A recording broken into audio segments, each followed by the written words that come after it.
Hi, I am Tommaso Lisini from the University of Siena. I am glad to be here to virtually present this work entitled Hand Guidance using Grasping Metaphor and Wearable Haptics. This work proposes the idea of suggesting hand orientation combining vibrations and an easy-to-learn approach. A virtual object and a virtual static wrench are used to orient the hand. Indeed, the subject is trained to align the perceived wrench along with the gravity.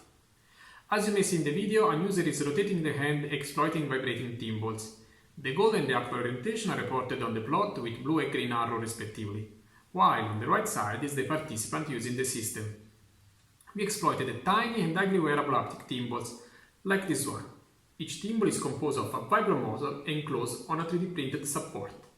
The advantage of wearing a so small device is that we do not have problem in tracking the hand with camera-based or similar approaches.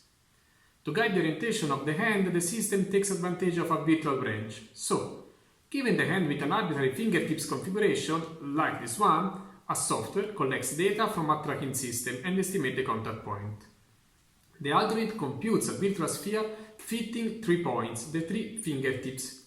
We know that it's always possible to find a sphere matching this point. Then, giving the desired new hand orientation, a virtual wrench is generated and applied to the virtual object. As soon as the wrench is placed, mathematical computation based on the grasping theory is performed to generate the haptic cues.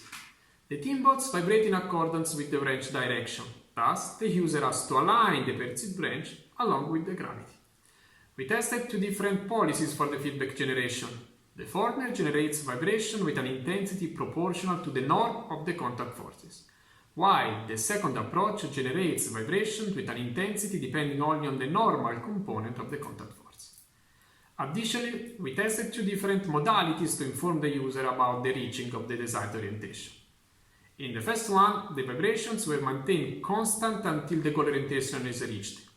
Differently, the second approach modulates the intensity proportionally to the orientation error. Participants tested all the feedback modalities combinations that are listed on the slide.